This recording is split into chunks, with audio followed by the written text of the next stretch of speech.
Junho de 1944. O Terceiro Reich está em guerra há 5 anos. No leste, o Exército Vermelho avança sem parar após Kursk. No Mediterrâneo, os aliados expulsaram os alemães do norte da África e desembarcaram na Itália. E no Canal da Mancha, a maior força de invasão que a história já conheceu se prepara para atravessar. Um elemento central pelo qual o desembarque na Normandia não foi uma tarefa fácil foi exatamente este: os soldados alemães estacionados nos 15 ninhos de resistência-chave ao longo da costa da Normandia. Armados com metralhadoras MG-42, conhecidas por sua cadência de até 1.500 tiros por minuto, esses defensores resistiram em suas posições e abriram fogo incessantemente contra os soldados que tentavam abrir caminho pela areia.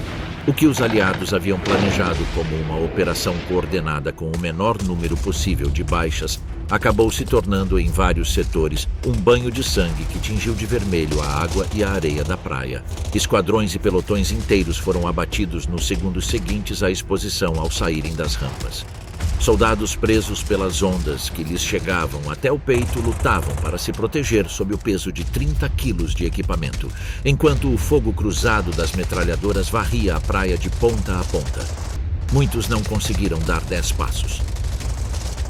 A fortaleza que ninguém terminou. 200 milhões de toneladas de concreto armado. Um muro que nos noticiários de propaganda era apresentado como uma barreira intransponível que se estendia por 2.700 quilômetros, da fronteira espanhola até o Ártico norueguês. Assim era o Muro do Atlântico nas telas dos cinemas alemães e nos comunicados do Ministério da Propaganda de Goebbels. No terreno, era algo completamente diferente. A ordem para construí-lo chegou em 23 de março de 1942, por meio da Diretiva número 40, na qual Hitler exigia a criação de uma linha defensiva contínua ao longo de toda a costa atlântica. A escala do projeto era faraônica no papel. 15.000 postos de artilharia, guarnecidos por 300.000 homens, conectados por uma rede de bunkers, casamatas, túneis subterrâneos, baterias costeiras e campos minados que deveriam transformar cada praia em uma tumba para qualquer força invasora. A organização Todt, o braço de engenharia civil e militar do Reich, entrou imediatamente em ação. Nos noticiários da UEFA, as imagens mostravam colunas intermináveis de caminhões, guindastes levantando blocos de concreto e soldados com aparência marcial vigiando horizontes vazios. O que não mostravam era o que os engenheiros sabiam sobre o terreno: que o concreto disponível não era suficiente para o que Hitler havia prometido, que a mão de obra forçada produzia trabalho de baixa qualidade e que os portos estratégicos consumiam a maior parte dos recursos, deixando as praias em um estado permanente de déficit. Quando o marechal de campo Erwin Rommel assumiu o comando do Grupo de Exércitos B em novembro de 1943 e começou suas inspeções, o que encontrou o deixou consternado.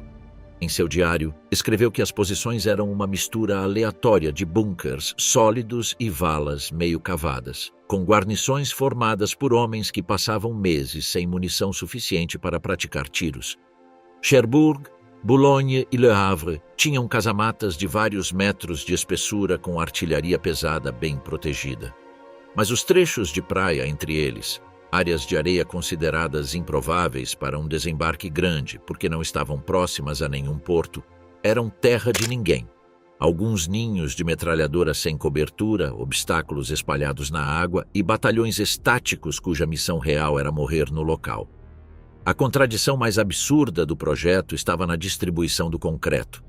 Hitler havia ordenado que os portos de submarinos em Brest, Lorient, Saint-Nazaire e La Rochelle tivessem paredes de até 7 metros de espessura, suficientes para absorver bombas de maior calibre disponíveis.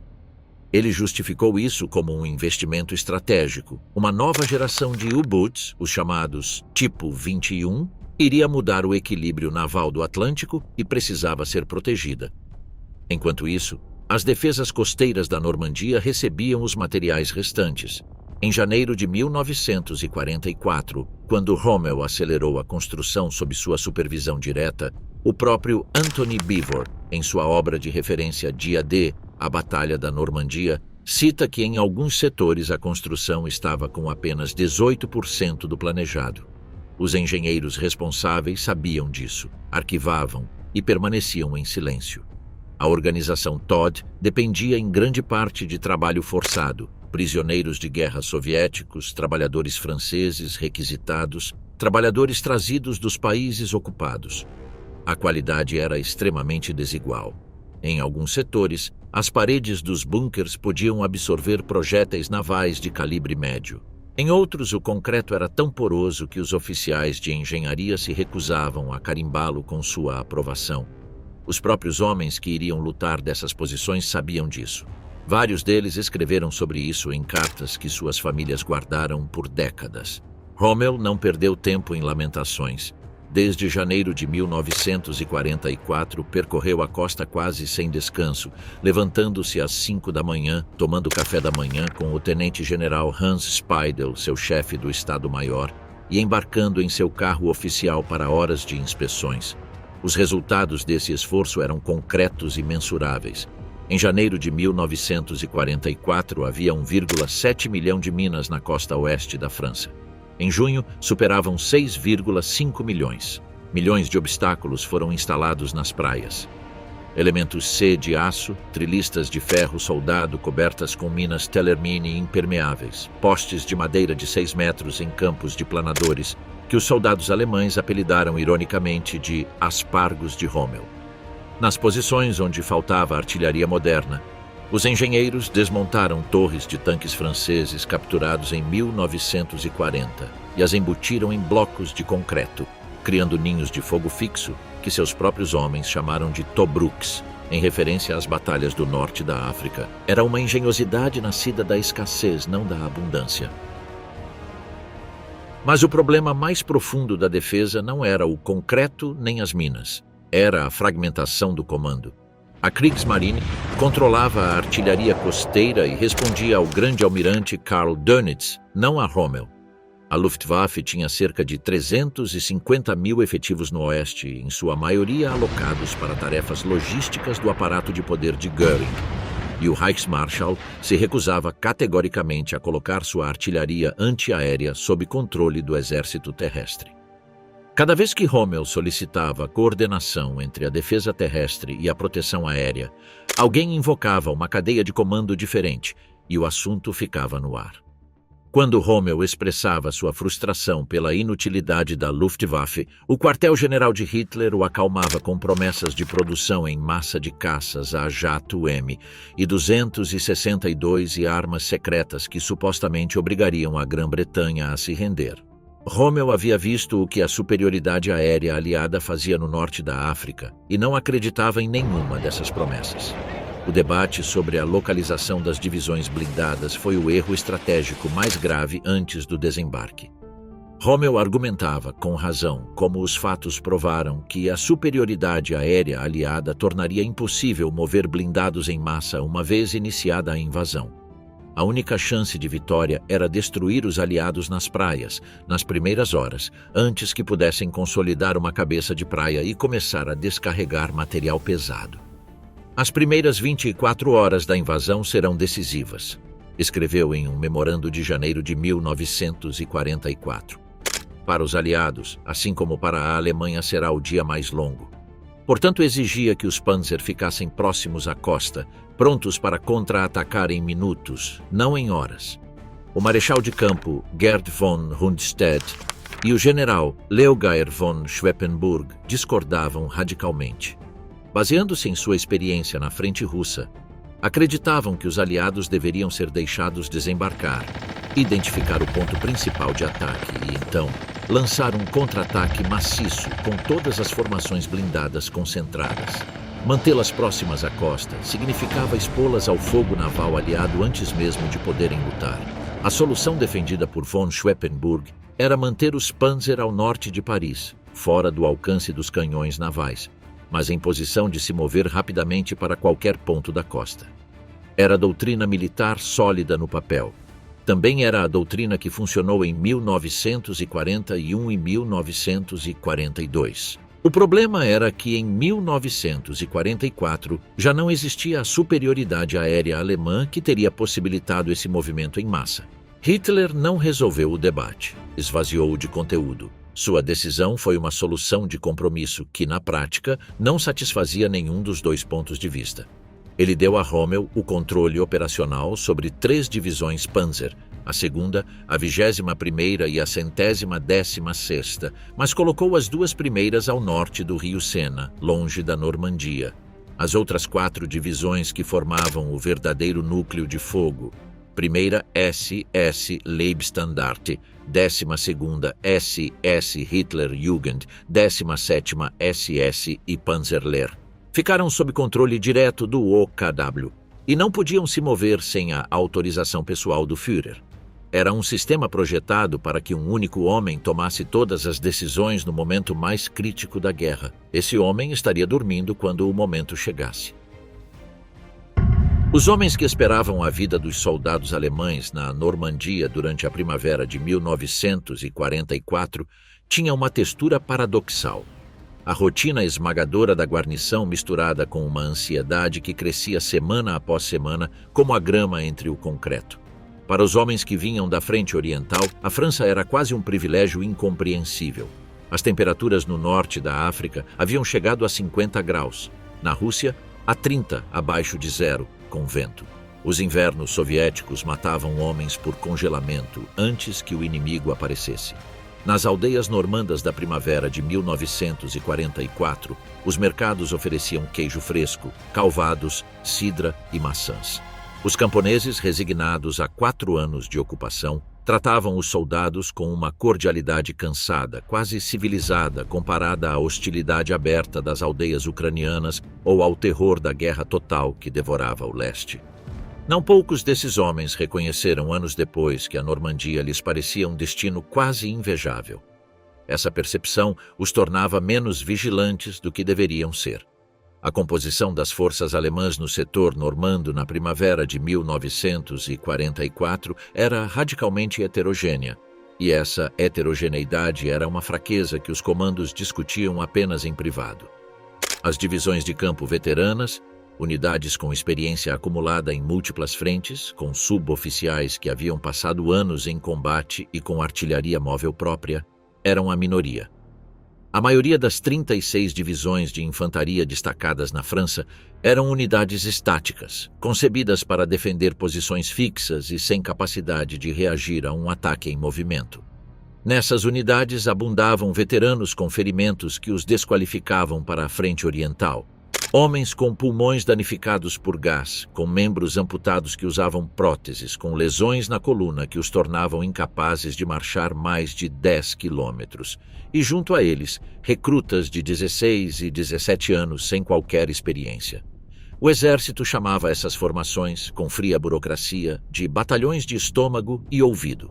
Homens com úlceras, problemas digestivos crônicos ou surdez parcial eram agrupados em unidades separadas porque suas condições físicas os tornavam inadequados para servir ao lado de tropas saudáveis. Alguns desses batalhões eram formados quase integralmente por pacientes com dietas especiais ou aparelhos auditivos que dependiam de baterias entregues de forma irregular. Havia também um fator de fragilidade que os oficiais alemães discutiam apenas nos círculos mais reservados: a lealdade incerta de uma parte significativa dos homens sob seu comando. O exército alemão na França, em 1944, não era formado exclusivamente por alemães. Incluía Volksdeutsche, homens de ascendência germânica nascidos na Polônia, Romênia, Iugoslávia, países bálticos e União Soviética, junto com recrutas forçados vindos da Alsácia, Lorena e Luxemburgo, territórios anexados ao Reich em 1940 e 1942. Muitos desses homens mal dominavam o alemão. Vários diziam compreendê-lo, mas respondiam em francês ou polonês quando o estresse tornava difícil o esforço cognitivo de operar em uma língua que não era a sua. Nas unidades com alta proporção de pessoal de origem não alemã, os suboficiais observavam com atenção especial qualquer sinal de desafeição. Não era paranoia. Antes do desembarque, vários soldados de origem polonesa e tcheca integrados nas unidades da Wehrmacht haviam desertado para se juntar à resistência francesa. Os comandos sabiam disso, registravam em seus relatórios internos e arquivavam. Existia também o grupo que os alemães chamavam de Ostlegionen, ou Osttruppen, Unidades formadas por ex-prisioneiros de guerra soviéticos que escolheram vestir o uniforme alemão, seja por convicção anticomunista, seja simplesmente para escapar dos campos de prisioneiros onde a mortalidade era devastadora. Esses batalhões, armênios, georgianos, azeris, cazaques, ucranianos, estavam equipados com armamento capturado de diferentes origens e tinham um valor de combate que seus próprios comandos alemães classificavam como marginal. No 84º Corpo da 84º, que defendia o setor da Normandia, esses batalhões do leste representavam aproximadamente 1/6 do total de efetivos. Eram homens que, em muitos casos, não entendiam por que lutavam em um país estrangeiro sob uma bandeira que não era a deles, contra um inimigo que, em alguns casos, poderia oferecer-lhes liberdade como condição de rendição. A unidade mais sólida e melhor preparada de todo o setor normando era a 352ª Divisão de Infantaria, e o fato de que os serviços de inteligência aliados não a detectaram foi um dos erros mais custosos dos planejadores da Operação Overlord. A divisão havia sido criada em novembro de 1943 em Saint-Lô sob o comando do tenente-general Dietrich Kreis, um oficial veterano do fronte soviético, com experiência em combate de resistência. Seu núcleo era formado por veteranos da campanha da Rússia, homens que sabiam o que era manter uma posição sob fogo de artilharia massiva, complementados por recrutas jovens que haviam recebido treinamento intensivo por vários meses antes do seu destacamento.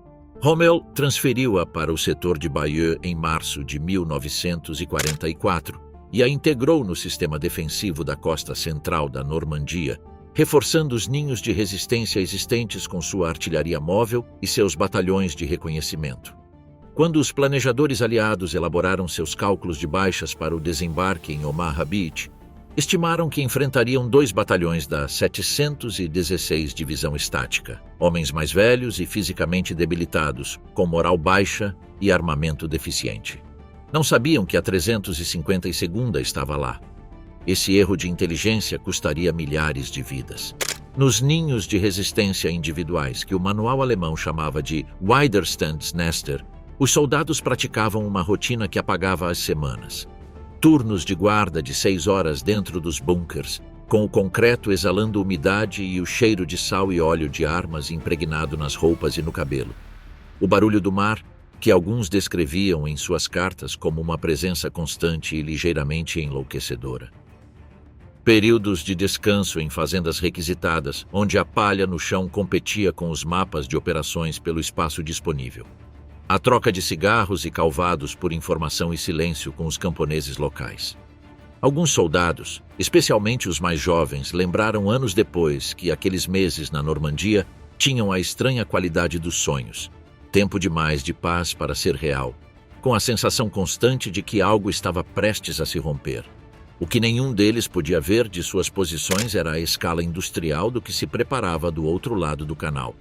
No sul da Inglaterra, mais de 1,5 milhão de soldados aguardavam embarque em bases distribuídas de Cornwall até Kent. Os estaleiros americanos haviam produzido nos últimos 2 anos mais de 4.000 embarcações de desembarque de diferentes tipos. Os depósitos de munição estavam tão cheios que os engenheiros de logística começaram a construir depósitos subterrâneos adicionais. A indústria aeronáutica aliada despachava novos caças-bombardeiros em quantidades que nenhum modelo de projeção do Estado-Maior alemão havia previsto. E, acima de tudo, pairava um segredo que os alemães não haviam decifrado. Os aliados haviam construído 2 portos flutuantes artificiais, os chamados Mulberry, desmontáveis, projetados para serem rebocados até a Normandia e montados nas praias, resolvendo o problema logístico do desembarque sem porto natural. Todo o argumento do Estado-Maior alemão sobre a necessidade de defender os portos naturais baseava-se na suposição de que os aliados precisariam de um para abastecer sua invasão. Os aliados trariam o seu consigo. O momento em que tudo começou. Na madrugada de 6 de junho de 1944, a Normandia foi tomada por uma calma aparente na superfície, que escondia, abaixo dela, o maior movimento que o Canal da Mancha já havia conhecido. Desde as 23 horas do dia 5 de junho, uma cadeia de circunstâncias favorecia os aliados quase sistematicamente. A Luftwaffe havia destruído a maior parte das estações de radar costeiras francesas nas semanas anteriores. Na verdade, tinham sido os próprios aliados que as destruíram estrategicamente, eliminando o dobro de estações em setores que não eram a Normandia, para não revelar o verdadeiro objetivo. Sem radar operacional, os observadores alemães nos postos costeiros olhavam para a escuridão do canal sem qualquer sistema técnico capaz de detectar o que se aproximava. Apenas seus ouvidos, apenas seus olhos. E o Canal da Mancha, na noite de 5 para 6 de junho de 1944, estava coberto por nuvens baixas que reduziam a visibilidade a zero. O general Erwin Rommel tomou sua decisão de se ausentar com base em uma previsão meteorológica. A Zentralwetterdienst, o serviço meteorológico central alemão, havia previsto uma semana de tempestade sobre o canal, com ventos de força 7 e ondas de até 2 metros. Nessas condições, qualquer desembarque anfíbio seria impossível. Os barcos de desembarque iriam virar, as tropas chegariam à terra em um estado de incapacidade total e os planadores não poderiam operar. Rommel considerou que tinha tempo para viajar até Herrlingen, celebrar o aniversário de sua esposa Lucy em 6 de junho e visitar Hitler em Berchtesgaden no dia seguinte para solicitar controle operacional sobre a 12ª SS e a Panzerlehr. O meteorologista aliado, capitão de grupo James Stagg, da RAF, detectou uma janela de melhora de apenas 36 horas entre dois sistemas de tempestade. Os alemães não a viram. Essa diferença em uma previsão do tempo mudou o curso da história. O primeiro a notar algo anormal não foi nenhum oficial de inteligência nem operador de radar. Foi o tenente-general Joseph Reichert, comandante da 711 Divisão de Infantaria no setor a leste do estuário do Orne. Reichert havia estado conversando na sala de jantar dos oficiais até depois da meia-noite, um hábito que irritava seus superiores, mas que ele justificava como parte da moral da unidade. Quando finalmente se preparava para se deitar, ouviu um rumor que não combinava com a noite. Motores de avião, muitos, voando baixo entre as nuvens. Saiu para ver o que acontecia. Havia lua cheia entre as aberturas das nuvens e em uma dessas aberturas conseguiu distinguir vários aviões dando voltas sobre o prédio de seu posto de comando. Entrou correndo para pegar sua pistola e então ouviu o grito: "Paraquedistas!"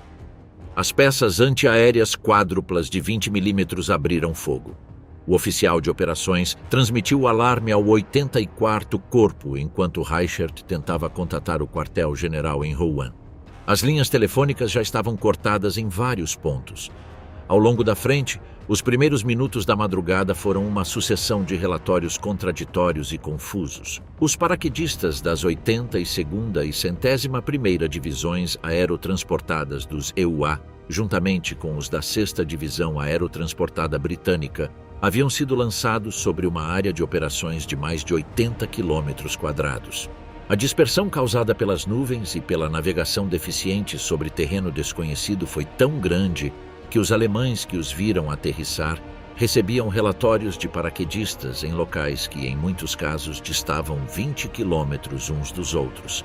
Era impossível reconstruir um quadro coerente da situação a partir dos quartéis.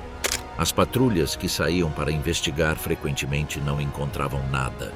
Mensageiros enviados para restabelecer as comunicações desapareciam em estradas cheias de soldados inimigos que eles também não conseguiam localizar no mapa. O comandante do 84º Corpo, general Erich Marx, recebeu relatórios que situavam paraquedistas americanos ao sul de Carentan e ordenou que o único batalhão de reserva disponível, o Kampfgruppe do coronel Ernst Mayr, se dirigisse para lá. Às 3 horas da manhã, Meyer e seus granadeiros estavam na estrada na escuridão normanda, avançando em direção a um objetivo que, horas depois, se mostraria nunca ter existido nas coordenadas indicadas. No ninho de resistência WN-62, sobre os penhascos da Omaha Beach, o tenente Bernhard Frerking foi despertado pelo barulho dos motores. Subiu à posição de observação e olhou para o canal. Não viu nada, apenas névoa e escuridão. Seu ordenança, o soldado Heinrich Severloh, o acompanhou. Severlo afirmaria anos depois que foi um dos primeiros a avistar algumas das embarcações quando as nuvens se abriram momentaneamente. 5, talvez 7 embarcações avançando paralelas à costa, formando uma cortina de fumaça. A visão durou menos de 1 minuto antes que as nuvens se fechassem novamente. Frerking pegou seus binóculos e disse: "Olha, aqui estão." Chamou o operador de rádio e ordenou que tentasse contatar as embarcações. Não houve resposta. Frerking enviou o relatório para cima na cadeia de comando e voltou para seu bunker esperar instruções que demoraram horas para chegar. Às 4 horas da manhã, o marechal de campo Gerd von Rundstedt, já completamente acordado em seu quartel-general em Saint-Germain-en-Laye, nos arredores de Paris, ligou para o OKW no Berghof para solicitar o imediato deslocamento das divisões blindadas de reserva, especificamente a 21ª Panzer e a Panzerlehr. Hitler dormia. Ele estivera acordado até as 2 da madrugada em uma de suas habituais noites, nesse caso com Eva Braun e Joseph Goebbels, discutindo cinema e situação mundial. Os oficiais de plantão no OKW avaliaram os relatórios disponíveis, paraquedistas dispersos, relatórios confusos sobre atividade naval, transmissões de rádio pouco claras, e concluíram que não tinham informações suficientes para justificar acordar o Führer. Segundo o protocolo, nenhum oficial do OKW tinha autoridade para ordenar o movimento das divisões de reserva. Apenas Hitler, e Hitler dormia. O pedido de von Rundstedt foi negado. Os Panzer permaneceram imóveis. O jovem cabo Franz Gockel, de 18 anos, no BAUBN 62, lembrou que quando o alarme máximo chegou à sua posição, ninguém o levou a sério inicialmente. Tiveram tantos alarmes nas semanas anteriores que o mecanismo psicológico de dessensibilização fez seu trabalho. A maioria dos homens nas camas tentou continuar dormindo. O sargento Ludwig Förster teve que insistir. "Desta vez é sério. Eles estão vindo." Só então o cansaço desapareceu e, em poucos minutos, os homens do WWN 62 estavam em seus postos, conferindo os mecanismos das metralhadoras no escuro, limpando com panos o orvalho salgado das travas metálicas, esperando ver algo em um mar que continuava negro e invisível. No setor ocidental da frente, o problema do comando foi agravado pela ausência de vários generais cruciais. O general Friedrich Dollmann, comandante do 7º Exército, havia programado exercícios de guerra em Rennes para a manhã de 6 de junho, uma simulação de resposta a um desembarque aliado com um senso de humor inquietante do destino, o que significava que vários de seus comandantes de divisão estavam a caminho da cidade quando os alarmes começaram a disparar. O general Wilhelm Falley, da 91ª Divisão Aerotransportada de Infantaria, ouviu o rugido dos aviões aliados enquanto dirigia para Rennes e deu meia volta. Ele nunca chegou ao seu posto de comando. Paraquedistas da 82ª Divisão Aerotransportada o emboscaram na estrada, jogando Falley para fora de seu veículo com ferimentos graves. Quando tentou alcançar sua pistola, um tenente americano o matou com um tiro. Falley foi o primeiro general alemão a morrer na Normandia. O general Edgar Feuchtinger, comandante da 21ª Divisão Panzer, a única unidade blindada em posição de atacar as praias nas primeiras horas, estava naquela noite com sua amante em Paris. Não levava consigo nenhum rádio. Quando finalmente retornou ao seu posto de comando, sua divisão havia ficado paralisada por horas, esperando ordens que somente ele poderia dar. Feuchtinger era um artilheiro sem experiência real em guerra blindada. Segundo o historiador Anthony Beevor, ele havia obtido o comando dessa divisão graças às suas conexões dentro do partido nazista mais do que por competência militar. Sua ausência na noite mais crítica da campanha foi um desastre que a divisão demorou horas para superar. Nessas horas, os aliados desembarcavam sem que qualquer blindado alemão se movesse em direção à costa. O dilúvio de aço, as praias. Às 5 horas e 50 minutos da manhã de 6 de junho de 1944, o horizonte do Canal da Mancha se transformou em fogo. Dos encouraçados USS Texas, USS Arkansas, HMS Warspite, HMS Ramillis e do monitor HMS Roberts, juntamente com 20 cruzadores e 65 destroyers distribuídos em frente aos 5 setores de desembarque, centenas de canhões se voltaram para a terra firme e abriram fogo simultaneamente. Os projéteis de 380 milímetros do Warspite pesavam mais de 870 quilos.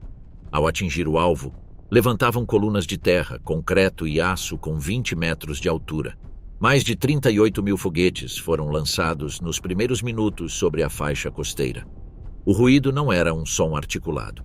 Era uma pressão que atravessava os corpos, comprimindo os pulmões e tornando impossível pensar com clareza. Nos bunkers, a poeira caía das paredes a cada detonação próxima. Os instrumentos vibravam sobre seus suportes e os homens se apertavam contra o concreto com os dentes cerrados, esperando que tudo parasse.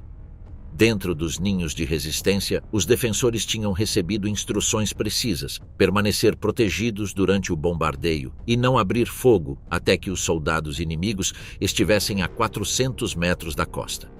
Era uma ordem taticamente sensata. Se expor durante o bombardeio naval era suicídio, e abrir fogo cedo demais alertava a artilharia dos destroyers, que poderia ajustar o tiro com precisão devastadora. A disciplina de fogo que os defensores de Omaha mantiveram nos primeiros minutos do desembarque foi um dos fatores que transformou aquela praia em um massacre. Quando as rampas dos barcos caíram, os alemães abriram fogo a partir de posições intactas, com linhas de tiro perfeitas, a distâncias que tornavam impossível errar. O bombardeio prévio tinha sido, em vários setores, muito menos eficaz do que os planejadores aliados esperavam. Em Omaha Beach, os bombardeiros B-17 da 8ª Força Aérea, que deveriam destruir os bunkers antes das 6h30, despejaram sua carga com atrasos de 30 segundos a 3 minutos, com medo de atingir suas próprias forças. Em um setor de praia, onde a velocidade das nuvens baixas tornava impossível a observação visual direta, esse atraso significou que a maior parte das 13 mil bombas caiu até 3 quilômetros terra adentro, em campos vazios. Nenhum bunker foi destruído. As metralhadoras, os canhões antitanque, os morteiros e os ninhos de fogo da 352ª Divisão permaneceram completamente intactos. Os soldados que desceram pelas rampas dos barcos se depararam com um sistema defensivo que o bombardeio não havia tocado: Utah Beach. Na extremidade oeste, o desembarque da 4ª Divisão de Infantaria dos Estados Unidos se beneficiou de uma cadeia de erros que acidentalmente jogaram a favor deles. Um erro de navegação, atribuído a correntes mais fortes do que o calculado, desviou a primeira onda cerca de 1.800 metros ao sul do ponto previsto. Esse setor era precisamente um dos que havia recebido o bombardeio aéreo mais eficaz de toda a costa da Normandia. Os pilotos do 9º Bomber Command haviam descido a altitudes mais baixas do que as estipuladas, alcançando uma precisão incomum. As defesas alemãs nesse trecho estavam danificadas. O único ponto forte próximo era o ninho número 5, e a guarnição, elementos da 709ª Divisão Estática, havia perdido boa parte de sua capacidade de fogo antes da chegada do primeiro soldado americano. O capitão Arthur Junk, comandante do ninho número 5, observou impotente como 2 de seus bunkers de munição estavam em chamas antes do início do desembarque, como seu canhão antitanque fora destruído no bombardeio e como um de seus próprios soldados gritava que era preciso se render. Junk, que havia recebido a Cruz de Cavaleiro na frente oriental, não entrou em pânico. Ordenou manter as posições e pegou seu rifle. Quando o 8º Regimento de Infantaria dos Estados Unidos desembarcou, foi recebido pelo fogo dos sobreviventes de Yankee. Mas a resistência já era irrelevante em termos táticos. Sem comunicações, sem artilharia, com vários de seus homens, incluindo um polonês e um tcheco, rendendo-se um a um em desespero, Yankee lançou seus 2 sinais combinados para chamar a artilharia de apoio. Ninguém respondeu. Seu mensageiro, enviado de bicicleta às baterias de apoio quando as comunicações foram cortadas, jazia morto em uma vala a menos de 1 quilômetro de distância, abatido por um paraquedista aliado. Quando um Sherman disparou sobre sua posição e Junk recuperou a consciência no chão, um soldado americano o arrastava para um bunker dizendo: "Calma, alemão!" Eram 8h30 da manhã. Junk era prisioneiro. A batalha de Utah Beach havia terminado para ele em 120 minutos. Omaha Beach, Aqui, a guerra assumiu uma dimensão diferente de qualquer outra praia naquele dia. A combinação do terreno, penhascos de até 50 metros de altura que dominavam 8 quilômetros de areia aberta sem cobertura natural, a presença da 352ª Divisão de Infantaria, não detectada pela inteligência aliada, e o fracasso do bombardeio preliminar criaram as condições para um massacre que quase parou todo o desembarque. Os 7.000 defensores alemães da 352ª, reforçados por elementos da 716 Divisão Estática, estavam distribuídos em 15 ninhos de resistência que se estendiam da areia ao topo dos penhascos, com linhas de fogo cruzadas que cobriam cada metro da praia. WN-62, WN-65, WN-68 e WN-70 eram os ninhos centrais do setor Easy Red, o mais densamente defendido. Cada um continha metralhadoras MG-42 capazes de disparar até 1.500 projéteis por minuto, morteiros de 80 mm, canhões antitanque e posições de observação com linha direta até a costa. Os bunkers foram construídos com as aberturas orientadas em ângulo oblíquo em relação à costa, não de frente para o mar, tornando-os invisíveis ao fogo naval direto e permitindo varrer a praia longitudinalmente com eficácia letal. Quando as rampas das primeiras lanchas LCVP caíram às 6h30 da manhã em frente ao setor de Omaha, os defensores abriram fogo exatamente como haviam sido instruídos. As metralhadoras miraram diretamente as aberturas das rampas. Os soldados que desciam primeiro foram abatidos antes de tocar a água. Aqueles que pulavam pelas laterais das lanchas caíam em profundidades que suas cargas de 30 quilos transformavam em armadilhas mortais. Vários soldados que não sabiam nadar se afogaram antes que qualquer bala os atingisse. 27 dos 32 tanques DD, os tanques anfíbios lançados a 4 quilômetros da costa, afundaram devido às ondas antes de chegar à terra. Os 2 que alcançaram a praia ficaram inutilizados na zona de arrebentação. A primeira onda desembarcou sem blindados, sem que o bombardeio tivesse atingido as defesas, e sob fogo cruzado que não deixava ângulo morto. O tenente Frerking, do bunker de comunicações WN-62, transmitia coordenadas de artilharia sobre as lanchas que se aproximavam. A bateria de Huteville respondia com seus obuses de 105 mm. Franz Gockel, em sua posição adjacente, disparava com a metralhadora e observava o que não podia acreditar. Apesar das baixas, apesar do fogo, as lanchas continuavam a chegar, uma após outra. A maré trazia constantemente mais soldados. Não conseguíamos entender por que aqueles que estavam sob a chuva de balas continuavam voltando. Escreveria anos depois em suas memórias. Na frente alemã, essa pergunta, por que não param, foi o primeiro sinal de que algo fundamental havia mudado. Às 10h12 da manhã, o radiograma mais significativo do dia chegou do WWN-62. Uma única metralhadora permanecia operacional naquele ninho de resistência. Era a de Heinrich Severloh, e Severloh não ia parar. A MG-42 e o homem que não parava de atirar o WN-62 estava construído em uma encosta irregular de grama curta e arenito que descia em direção à borda dos penhascos. Os homens na posição podiam ver toda a praia com uma clareza impiedosa, a areia úmida e marrom, os obstáculos de aço espalhados na zona da maré, o rebentar das ondas e, além disso, os barcos se aproximando em linha.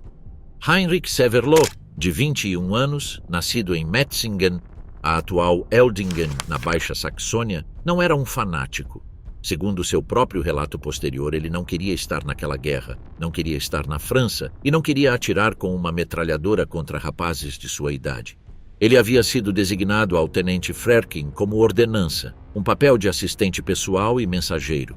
Mas número WN-62, naquele dia, Frerking coordenava o fogo de artilharia a partir do bunker de comunicações, e Severloh era o único que permanecia na posição com a metralhadora. Quando as rampas frontais dos primeiros barcos caíram à frente da praia Easy Red, a metralhadora começou a disparar. As instruções eram claras: esperar até que os soldados tivessem a água até os joelhos para garantir que estavam na praia e não poderiam recuar. Franz Gockel, que observava de sua posição adjacente, descreveu assim: Logo, toda a praia se encheu de americanos. Muitos permaneceram deitados na areia, mas quando a água chegou, também tiveram que continuar se movendo. Nós os colocamos novamente sob fogo. Não podíamos entender por que aqueles que estavam sob a chuva de balas continuavam voltando, apesar de suas enormes perdas. Severloh atirou sem interrupção por horas. Apenas nos momentos em que os canos da MG-42 superaqueçam e precisassem ser resfriados, ele utilizava um fuzil Karabiner 98K para continuar mantendo o fogo. Um dos fuzis aqueceu tanto que o mecanismo ficou danificado e precisou ser substituído. Soldados que forneciam munição a partir de um bunker próximo mantiveram a cadeia de suprimento funcionando. A segunda metralhadora do WAT-N-62 foi inutilizada no meio da manhã por fragmentos de granada. Severloh era o único operador em funcionamento em seu setor. Por volta das 10h12, uma mensagem de rádio transmitida das posições alemãs confirmou o que Severloh já suspeitava ao ouvir o silêncio ao seu redor. Apenas uma metralhadora permanecia ativa no WN-62. Era a dele. O momento mais perturbador daquela manhã, segundo suas memórias publicadas no ano 2000 sob o título WN-62, Erinnerungen an Omaha Beach, não foi atirar sem descanso por horas. Foi um único disparo. À frente de sua posição, atrás dos restos de 2 blocos de cimento de um antigo moinho de materiais de construção, abrigou-se um soldado americano que carregava um lança-chamas nas costas. Severloh o viu, mirou com o K-98 e atirou. A bala atravessou o capacete do soldado.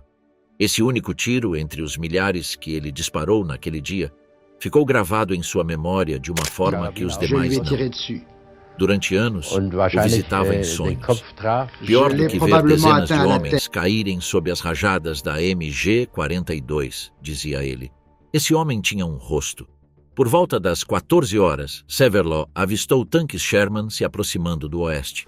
A munição principal da MG-42 estava quase esgotada e ele continuou disparando com projéteis traçadores. Pouco depois, uma explosão atingiu sua posição e o feriu no rosto. Ele permaneceu no posto. Às 15 horas, o tenente Frerking, consciente de que os flancos haviam caído e que o WN-62 estava praticamente cercado, ordenou a retirada. Restavam 3 homens: Frerking, Severloh e um soldado cujo nome não foi registrado. Segundo o testemunho de Severloh, Frerking olhou para ele antes de ordenar que saísse primeiro, apertou sua mão, olhou seriamente e disse para ter muito cuidado. Severloh obedeceu. Ele correu de crater em crater em direção a Saint-Laurent. Esperou pelo tenente. O tenente não chegou. Um tiro na cabeça em campo aberto. Frerking morreu durante a retirada. O soldado sem nome caiu mais tarde para o interior do território. Severloh atirou durante 9 horas um mínimo de 12.000 cartuchos com a MG-42 e cerca de 400 com o K-98. As estimativas sobre as baixas que ele causou, mesmo as mais conservadoras entre os historiadores, ultrapassam 1.000. Ele próprio, em uma entrevista concedida em 2004, declarou: definitivamente foram pelo menos 1.000 homens, muito provavelmente mais de 2.000. Mas eu não sei em quantos homens atirei. Foi horrível. Pensar nisso me dá vontade de vomitar. O comando adormecido. A reação alemã. Enquanto os homens nos ninhos de resistência lutavam sozinhos e sem reforços, a cadeia de comando alemã atravessava uma das crises mais graves da guerra. Não era apenas que Hitler dormia até às 9 da manhã. O problema era que todo o sistema estava projetado para se paralisar. O marechal de campo, Erwin Rommel, não estava em seu posto de comando no castelo de La Roche-Guyon. Ele havia viajado para Herrlingen, na Alemanha, para comemorar o aniversário de sua esposa no dia 5 de junho e planejava visitar Hitler no dia seguinte para tentar obter controle operacional sobre a 12ª SS Panzer e a Panzerlehr. Quando foi informado por telefone às 6h30 da manhã de 6 de junho que o desembarque havia começado, iniciou imediatamente o retorno, mas quando chegou ao seu quartel-general, a janela crítica das primeiras horas já havia se fechado. O general Friedrich Dollmann, comandante do 7º Exército, havia convocado exercícios de guerra em Rennes para 6 de junho, uma simulação de resposta a uma invasão aliada, o que significa que grande parte de seus comandantes de divisão estavam a caminho de Rennes ou já na cidade quando o desembarque começou. O general Karl Wilhelm von Schlieben, da 7ª Centésima Nona Divisão, e o general Wilhelm Falley, da 91ª Divisão Aerotransportada, estavam entre eles. Ambos deram meia volta ao receber os relatórios. Falley não chegou. Ao retornar ao seu quartel-general próximo de Carentan, foi emboscado na estrada por paraquedistas americanos da 82ª Divisão Aerotransportada. Foi lançado do veículo com ferimentos graves. Quando tentou alcançar sua pistola rastejando, um tenente americano o matou. O general Falley foi o primeiro general alemão a morrer na Normandia. O general Edgar Feuchtinger, comandante da 21ª Divisão Panzer, a única unidade blindada posicionada a uma distância razoável da costa, não estava em seu posto de comando naquela noite. Ele se encontrava com sua amante em Paris e não levava consigo nenhum rádio. Sua ausência contribuiu para aumentar a confusão já causada pela complexidade da cadeia de comando. A divisão ficou praticamente paralisada por horas, envolvida em pequenos combates contra paraquedistas britânicos da 6ª Divisão Aerotransportada, que haviam caído a leste do rio Orne, mas sem receber ordens claras para atacar as praias. Hitler acordou por volta das 8 horas da manhã. Quando foi informado sobre os desembarques, mostrou-se satisfeito, convencido de que aquilo era apenas um engodo e que o verdadeiro ataque ocorreria no Estreito de Calais. Declarou que havia chegado o momento de destruir os aliados no continente. Ele encarou a situação com calma. Só no início da tarde autorizou o movimento das divisões Panzer de reserva. Às 10h30, o general Erich Marx, comandante do 84º Corpo e oficial de maior patente, a quem os fatos haviam colocado no centro da crise, ordenou que a 21ª Divisão Panzer atacasse as posições britânicas nas praias. O superior direto da divisão, o próprio Feuchtinger, já de volta ao seu posto, anulou a ordem, argumentando que era necessária a autorização do grupo de exércitos B. Desencadeou-se uma cadeia de telefonemas entre Fritz Bayerlein, Dollmann e Marx sobre mover ou não os tanques à luz do dia. Bayerlein considerava uma loucura expor blindados à artilharia naval e aos caças-bombardeiros aliados para o que ainda acreditava ser um ataque secundário. Às 14h30, Gerd von Rundstedt finalmente ordenou ao comandante Fritz Witt que a 12ª SS Panzer Hitler-Jugend avançasse para a costa da Normandia. Ele fez isso com relutância. Temia que, ao mover essa unidade para o norte, ela ficasse mal posicionada para responder à invasão real, que em sua mente ainda ocorreria em Calais.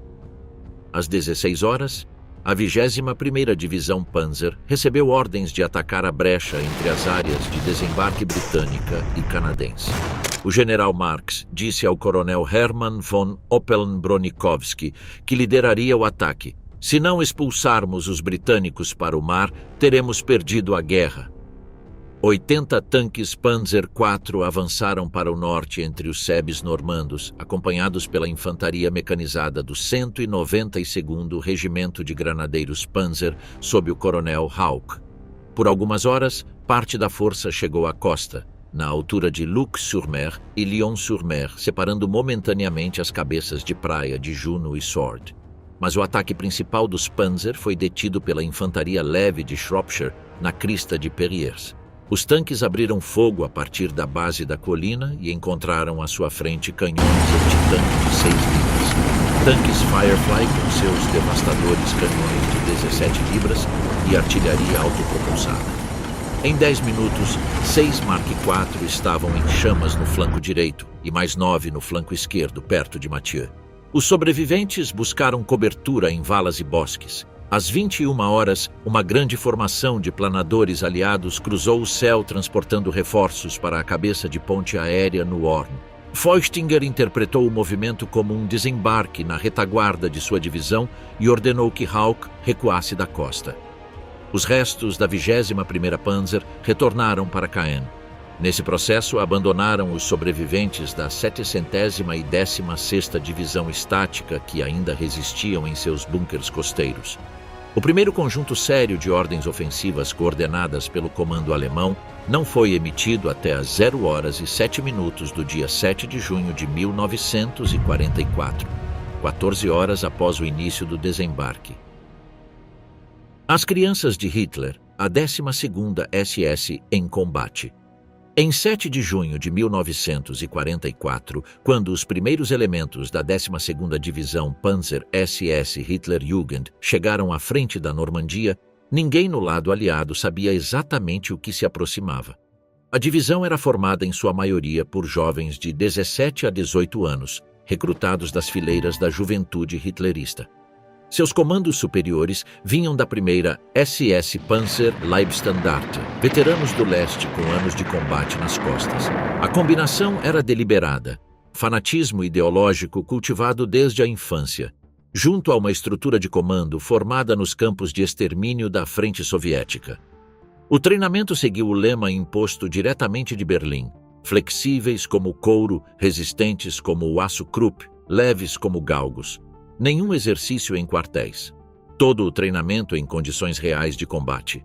Foi-lhes incutida lealdade incondicional à missão, desprezo à dor e vontade de sacrifício como virtude suprema.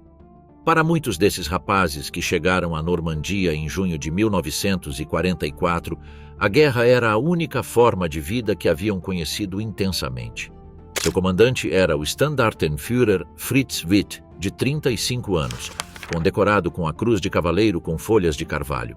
Acompanhava o Kurt Meyer, um oficial de 33 anos apelidado de Panzer Meyer por sua agressividade tática, que comandava o regimento de reconhecimento.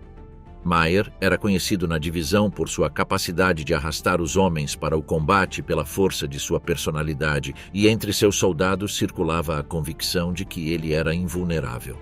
Em 7 de junho, as forças britânicas tentaram pela primeira vez avançar em direção a Caen a partir das cabeças de praia. Foram detidas. Em 8 de junho, tentaram novamente. Detidas. Em 11 de junho, a 51ª Divisão de Infantaria Escocesa, Highland, atacou ao sul de Rambil com o objetivo de chegar a Seton Norin. Após 2 dias de combates nos Sebes, os escoceses foram obrigados a recuar com pesadas baixas. Os caças-bombardeiros aliados, os Typhoon britânicos e os P-47 americanos, que os alemães chamavam de Jabos, perseguiam impiedosamente qualquer movimento nas estradas. Os soldados da Hitlerjugend os apelidaram de os Insetos Furiosos. Do ar, os pilotos aliados os chamavam de a Divisão Infantil e faziam apostas sobre se o fanatismo juvenil resistiria ao constante assédio aéreo. Resistiu, e mais.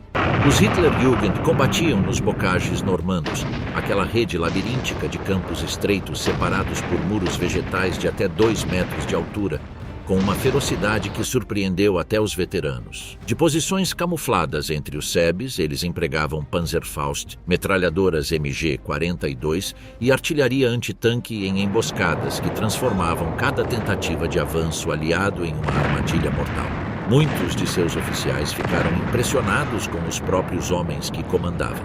Resistiam sob fogo como se tivessem anos de experiência em combate. Em 14 de junho de 1944, um ataque naval britânico atingiu perto do posto de comando da divisão em Venizel. Fritz Witt foi atingido no rosto por estilhaços e morreu instantaneamente junto a um de seus oficiais. A notícia causou profundo choque na unidade. Witt foi enterrado com honras militares no cemitério de Champigny-sur-Marne. O comando passou para Kurt Meyer, que aos 33 anos tornou-se o general mais jovem do exército alemão. Ao final da campanha da Normandia, a Hitlerjugend havia sofrido cerca de 60% de baixas. Os aliados a consideraram a força mais temida que enfrentaram na França. A Tempestade de Aço, Operação Epsom. No final de junho de 1944, o plano original dos aliados estava em sérios problemas. O Marechal Bernard Montgomery previa capturar Caen já em 6 de junho, nas primeiras horas do desembarque. 20 dias após essa data, a cidade ainda estava nas mãos dos alemães, e os britânicos mal haviam avançado 10 quilômetros desde as praias. A pressão política sobre Montgomery era intensa, agravada pelo contraste com o primeiro exército americano de Bradley, que avançava com maior fluidez pela península de Cotentin, em direção a Cherbourg. Montgomery desenhou a Operação Epsom em 21 de junho de 1944.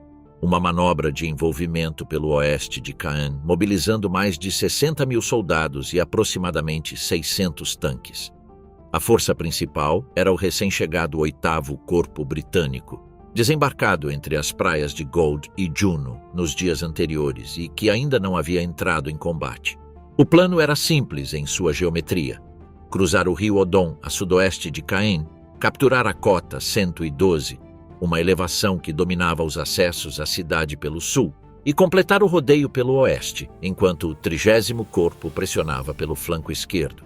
Se o movimento tivesse sucesso, as divisões blindadas alemãs concentradas ao norte e nordeste de Caen ficariam presas em um bolsão. O que Montgomery ignorava era que, enquanto suas forças ultimavam os preparativos, o 2º Corpo SS Panzer chegava à frente vindos do norte da França e da Bélgica com uma missão oposta: lançar o contra-ataque definitivo para expulsar os aliados ao mar. Suas 4 divisões representavam a concentração blindada mais poderosa que as Waffen-SS haviam reunido em um único teatro de operações desde a Batalha de Kursk, no verão de 1943. A primeira SS Panzer Leibstandarte se posicionou na região de Bersan. A 10ª SS Panzer Frundsberg ocupou posições defendendo a estratégica cota 112. A 9ª SS Panzer Hohenstaufen se deslocou para a margem sul do rio Odon, e a 2ª SS Panzer das Reich se estabeleceu em Noyers. A tudo isso somavam-se cerca de 80 canhões antiaéreos de 88 mm pertencentes à 16ª Divisão da Luftwaffe em terra, convertidos para combate antitanque. O canhão de 88 mm era a arma mais temida pelos blindados aliados. Podia perfurar a blindagem frontal de um Sherman a 2.000 metros, uma distância em que o Sherman não podia responder eficazmente. Antes do início formal da ofensiva, entre 24 e 25 de junho, o 2º Exército Britânico lançou ataques preliminares que conseguiram avanços parciais.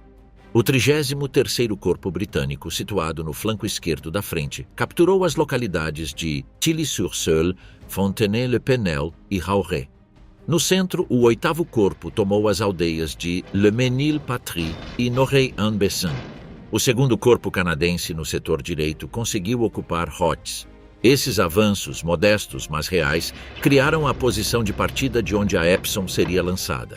Às 7 horas da manhã de 26 de junho de 1944, a ofensiva começou com uma preparação de artilharia de grande escala. Mais de 700 canhões abriram fogo simultaneamente, acompanhados por 500 saídas aéreas da RAF e pelo fogo de 3 cruzadores britânicos no Canal da Mancha, mais o monitor HMS Roberts, cujo canhão principal de 381 mm podia lançar projéteis de mais de 800 quilos a distâncias de 20 quilômetros para o interior do território. Meia hora depois, às 7h30, a 15ª Divisão de Infantaria Escocesa iniciou seu avanço e penetrou quase 4 quilômetros nas linhas alemãs, capturando as localidades de La Gaule e Saint-Manvieu. Nessa localidade caiu um tanque lança-chamas Crocodile, uma variante do Churchill com lança-chamas em vez do canhão principal, destruído pelo jovem soldado Émile Dürr. Gravemente ferido pelo fogo inimigo na aproximação, Dürr disparou 2 Panzerfaust consecutivos e colocou uma mina magnética sobre o blindado, transformando-o em um amontoado de ferro. Foi condecorado postumamente com a Cruz de Cavaleiro da Cruz de Ferro.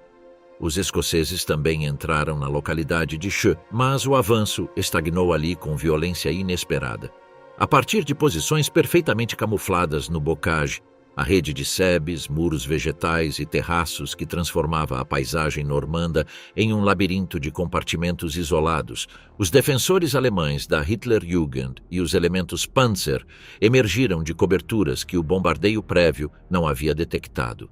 Somente em Cheux, a 15ª Divisão perdeu 200 homens em poucas horas. Canhões de 88 mm posicionados atrás das cristas destruíam os tanques Sherman a distâncias em que o Sherman não podia responder. Os blindados aliados queimavam um após outro sem sequer ver o cano da arma que os atingia. Ao anoitecer, uma nova tentativa de atravessar o rio Odon foi rejeitada, deixando mais mortos entre os escoceses. Em 27 de junho, o segundo dia da ofensiva, a 11ª Divisão Blindada Britânica, apoiada pela 43ª Divisão de Infantaria Wessex, tentou cruzar o Odon em múltiplos pontos, mas encontrou uma defesa das Waffen-SS que fechou cada brecha com contra-ataques imediatos. No entanto, a 15ª Divisão Escocesa capturou completamente Chus naquele dia, e uma de suas unidades tomou a ponte de Tourmoville sobre o Odon, estabelecendo uma precária cabeça de ponte na margem sul. Era o avanço mais profundo conseguido desde o desembarque no setor oriental. A posição foi ampliada poucas horas depois com a tomada de Grenville-sur-Odon. No setor ocidental, o 33º Corpo combinou seu progresso com o do 8º Corpo para criar um avanço de cerca de 8 quilômetros de profundidade por 4 de largura a oeste de Caen, exatamente a cunha prevista no plano original. Mas esse avanço era estreito, exposto em ambos os flancos, e suas linhas de suprimento cruzavam terreno que os alemães podiam bombardear a partir das alturas circundantes. Em 28 de junho, a 11ª Divisão Blindada protagonizou o avanço mais arriscado. Com a cabeça de ponte sobre o Odon consolidada em Gavros e Barrow, os tanques tentaram subir em direção à cota 112. Era uma elevação de apenas 112 metros acima do nível do mar, mas dominava visualmente todo o terreno circundante em um raio de 15 quilômetros. Quem controlasse essa cota controlava os acessos ao sul de Caen, as estradas para Falaise e os depósitos de combustível que as divisões alemãs precisavam para qualquer movimento. Os alemães sabiam disso. A 10ª SS Panzer Frundsberg havia transformado-a em uma fortaleza. Canhões antitanque de 75 e 88 milímetros em posições perfeitamente camufladas, equipes de infantaria equipadas com Panzerfaust nas encostas e observadores avançados que coordenavam o fogo de morteiros pesados a partir dos bosques na base do morro. Quando os tanques Sherman da 11ª Divisão tentaram subir pelas encostas da cota 112, foram destruídos com uma sistematicidade que impressionou até os defensores. Os canhões antitanque disparavam a partir de posições que os veículos não conseguiam localizar. Os obuses de 150 milímetros caíam sobre os veículos que paravam para procurar cobertura. Nas primeiras horas do assalto, a 11ª Divisão Blindada perdeu dezenas de tanques. Os tripulantes que conseguiam sair dos veículos em chamas encontravam-se em terreno aberto, sem qualquer proteção, sob fogo de metralhadora vindo dos bosques. O assalto à cota 112 custou aos britânicos mais blindados em um único dia do que haviam perdido em qualquer outro desde o desembarque. A cota continuaria sendo alvo de combates durante semanas, mudando de mãos várias vezes até se tornar um dos símbolos mais amargos da campanha da Normandia para o exército britânico. Em 29 de junho de 1944, o 2º Corpo Panzer SS lançou seus contra-ataques coordenados, que eram, na realidade, o objetivo original dessas divisões, antes que o avanço aliado os obrigasse a reagir defensivamente. Às 18 horas, a 9ª SCS Hohenstaufen atacou de Cheux em direção ao norte, tentando cortar a base do saliente aliado, mas foi contida pela 49ª Divisão de Infantaria West Riding em combates que duraram a noite toda. A 2ª SS das Reich atacou simultaneamente ao norte do rio Odon e foi detida pelos escoceses da 15ª Divisão. A 12ª SS Frundsberg conseguiu os únicos avanços alemães do dia, pequenos ganhos de terreno contra a 11ª Divisão Blindada, que custaram vários Sherman, mas não conseguiram cortar o saliente. No mesmo dia, uma granada de morteiro alemã matou o general de brigada Robert Hinde, comandante da 7ª Brigada Blindada Britânica, enquanto observava a frente a partir de um ponto avançado. Em 30 de junho, os contra-ataques alemães começaram a perder força diante da resposta aliada. Os caças-bombardeiros Typhoon da RAF atacaram em ondas sucessivas as concentrações de blindados alemães na retaguarda, usando seus foguetes RP-3 contra colunas de veículos que tentavam avançar pelas estradas. As divisões SS perderam cerca de 40 tanques em um único dia de bombardeios aéreos, sem conseguir aproximá-los da frente. A paralisia que os alemães haviam imposto aos aliados desde 1º de junho agora se voltava contra eles mesmos. O mesmo céu que impedia os Panzer de se moverem em direção às praias no dia D continuava a impedi-los de se mover em direção ao saliente aliado 6 semanas depois. No início de julho, Montgomery ordenou a suspensão da Operação Epsom e a reorganização das unidades para a fase seguinte. O saldo era devastador em termos das expectativas originais. O saliente conquistado, 8 por 4 quilômetros, era apenas uma fração do território previsto. Caen permanecia nas mãos dos alemães e a cota 112 mostrou-se um ponto de defesa quase impenetrável. As baixas aliadas chegaram a aproximadamente 4.000 homens nos dias da operação principal, com perdas significativas de blindados, especialmente nos combates em torno da cota 112. A operação não havia alcançado nenhum de seus objetivos estratégicos declarados.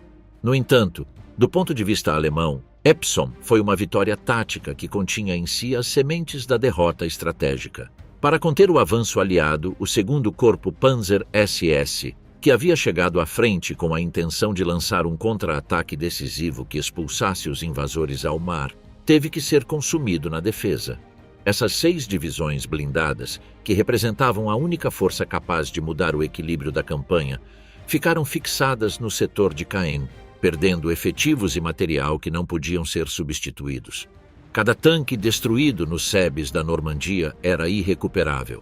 Cada tanque Sherman destruído era substituído no dia seguinte por outro que descia das rampas de desembarque nas praias.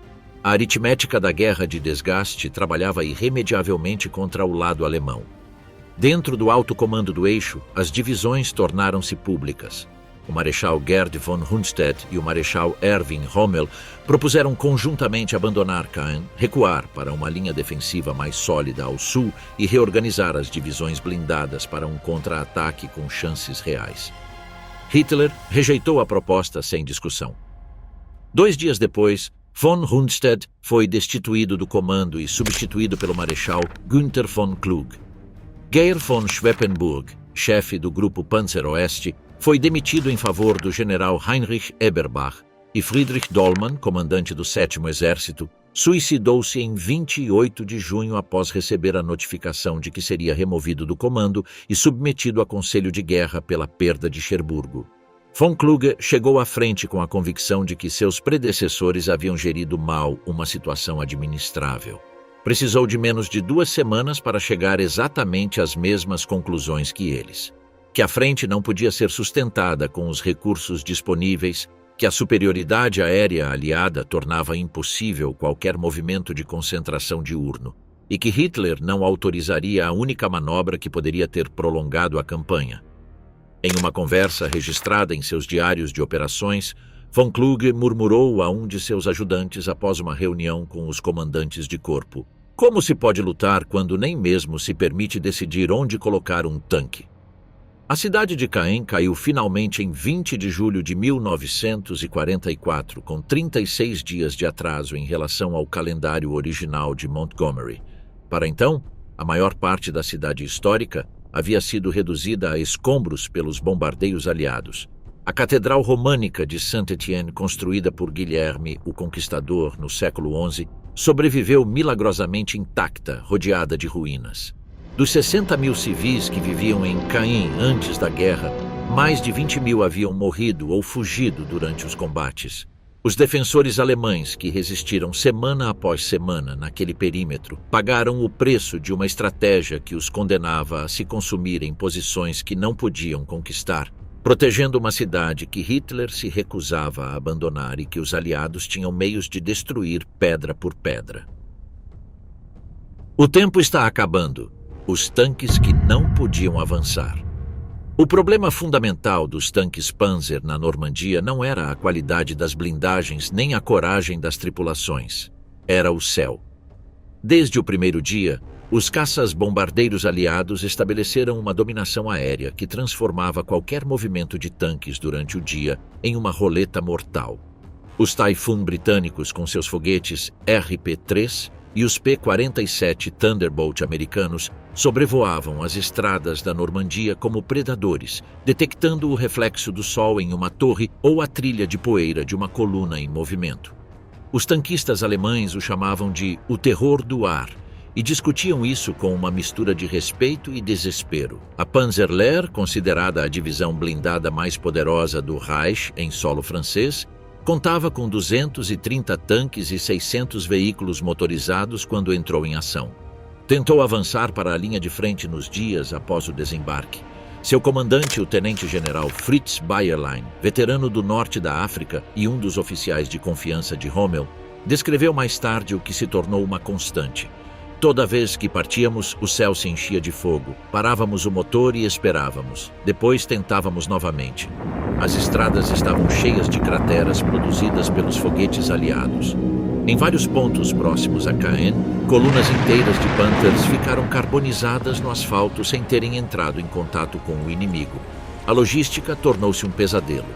Os depósitos de combustível, as pontes sobre o rio Orne e as ferrovias que conectavam a Normandia ao resto da França haviam sido sistematicamente destruídos pelos bombardeios que precederam o desembarque, como parte da chamada campanha de transporte aliada. Os caminhões avançavam à noite, cobertos com galhos para reduzir reflexos e ainda assim sofriam perdas. Mensageiros que tentavam restabelecer comunicações entre unidades desapareciam nas estradas cheias de crateras. Os tanques que ficavam sem combustível permaneciam imóveis em cruzamentos, abandonados por suas tripulações ou aguardando suprimentos que não chegavam.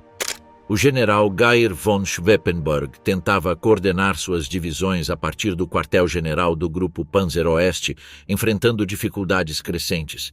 Seu conceito de manobra tática, o chamado Auftragstaktik, baseado na iniciativa local e na flexibilidade dos comandos intermediários, colidia com a rigidez imposta por Berlim. O campo de batalha muda a cada minuto e nós continuamos esperando autorizações que chegam com meio-dia de atraso, comentou ao seu Estado-Maior. Em 18 de junho, um bombardeio aéreo aliado destruiu diretamente o quartel-general do Grupo Panzer Oeste, ferindo gravemente Schweppenberg e eliminando grande parte de seu Estado-Maior. A partir desse momento, a coordenação dos contra-ataques ficou fragmentada de forma irreversível. Rommel, que compreendia a dimensão do desastre, viajou a Margival em 17 de junho para informar Hitler pessoalmente. A reunião foi tensa. Rommel falou sem rodeios. A situação na Normandia exigia uma decisão política. Militarmente, a frente não podia ser mantida sem um recuo. Hitler ouviu em silêncio e respondeu friamente que o inimigo seria repelido e que não haveria retirada. Rommel saiu da sala sabendo que a guerra no Oeste estava perdida. Ele não disse isso. Não podia dizer. Nas florestas da Normandia, os tanques e os homens esperavam. Os motores ligavam à noite, avançavam alguns quilômetros entre cercas escuras e paravam antes do amanhecer. Nos dias que se seguiram à Operação Epsom, um oficial de ligação da 7ª SS Götz von Berlichingen lembraria depois que, nos relatórios de operações, continuavam aparecendo posições de batalhões que não existiam há dias. Continuávamos transmitindo coordenadas de unidades que estavam mortas ou perdidas, disse ele. O cerco e o fim de Caen à Falaise. A cidade de Caen caiu finalmente em 20 de julho de 1944, com 36 dias de atraso em relação ao calendário de Montgomery. Mas mesmo essa queda foi apenas o prelúdio de um desastre maior. Durante semanas, os aliados tentaram cercar Caen pelo leste e pelo oeste através de operações sucessivas. A Operação Charnwood, de 8 de julho, incluiu um bombardeio aéreo em larga escala, seguido de um assalto massivo da infantaria. A 12ª SS Hitler Jugend, que permanecia como o pilar central da defesa, foi reduzida a algumas centenas de soldados de infantaria e 40 tanques. A 16ª Divisão de Campo da Luftwaffe foi praticamente aniquilada, mas os defensores resistiram com tal obstinação que os aliados precisaram de mais 12 dias para tomar completamente a cidade. Durante todo esse período, ao sul de Caen, Os combates aconteciam nos arredores de Villers-Bocage. Em 13 de junho, o Obersturmführer Michael Wittmann, comandante de uma companhia de Tiger, um do 101º Batalhão Pesado de Tanques SS, protagonizou um dos episódios mais espetaculares da Guerra Blindada. Avançando praticamente sozinho a bordo de seu Tiger, destruiu em minutos 11 tanques britânicos e 13 veículos blindados adicionais pertencentes à 7ª Divisão Blindada e ao 1º Batalhão do Regimento de Rifles da Rifle Brigade. A coluna britânica foi destruída e o avanço aliado naquele setor foi temporariamente interrompido. Mas a reação aliada foi rápida. No dia seguinte, a Panzerlehr e a 2ª Panzer se combinaram para forçar uma retirada geral britânica no setor. Essa foi a última oportunidade alemã de flanquear a cabeça de praia. Em 25 de julho de 1944, começou a Operação Cobra, o ataque decisivo do 1º Exército Americano sob o comando do general Omar Bradley no setor ocidental. Ela foi precedida de um dos maiores bombardeios aéreos concentrados da guerra. Milhares de toneladas de bombas caíram sobre as posições alemãs ao sul de Saint-Lô. A Panzerlehr, que havia sido realocada para aquele setor, foi praticamente destruída. Seu comandante, Bayerlein, descreveu depois a cena. Estradas transformadas em canais de crateras, tanques virados pela pressão das explosões, homens em estado de choque andando sem direção entre os escombros. A ruptura da frente em Cobra abriu a porta para o 3º Exército do general George Patton, que avançou em direção à Bretanha, ao Loire e ao leste com uma velocidade que os tanques da Wehrmacht não podiam acompanhar. As divisões alemãs, exaustas e sem combustível, tentavam recuar enquanto os aliados fechavam seus flancos. Hitler ordenou o contra-ataque. Em 7 de agosto de 1944, 5 divisões Panzer reunidas em torno da localidade de Mortain tentaram cortar a brecha aberta por Patton avançando em direção a Avranches. Juntas, possuíam aproximadamente 220 tanques e 70 canhões de assalto. A artilharia aliada, os caças-bombardeiros e os canhões antitanque detiveram o avanço em menos de 5 milhas. Pelo menos 100 tanques foram destruídos em 3 dias. O contra-ataque de Mortain foi o último grande esforço ofensivo alemão na Normandia. Foi um fracasso completo. Em meados de agosto, o 1º Exército Canadense atacava para o sul a partir de Caen, enquanto os americanos pressionavam pelo sul. As duas garras se fecharam sobre os restos do 7º Exército Alemão e do 5º Exército Panzer no Bolsão de Falaise. Em 19 de agosto, os aliados fecharam o cerco em Chambois. Cerca de 20.000 soldados alemães conseguiram escapar, mas tiveram que abandonar praticamente todo o seu material. Milhares de veículos, centenas de canhões, os últimos tanques operacionais. O 7º Exército Alemão deixou de existir como força de combate. Os números finais da Batalha da Normandia para o lado alemão, 290.000 baixas entre mortos, feridos e prisioneiros, 2.000 tanques envolvidos na batalha, dos quais as divisões Panzer escaparam com apenas 70 no total. Das 38 divisões alemãs que lutaram na Normandia, 25 foram completamente destruídas. O restante ficou reduzido a fragmentos sem coesão.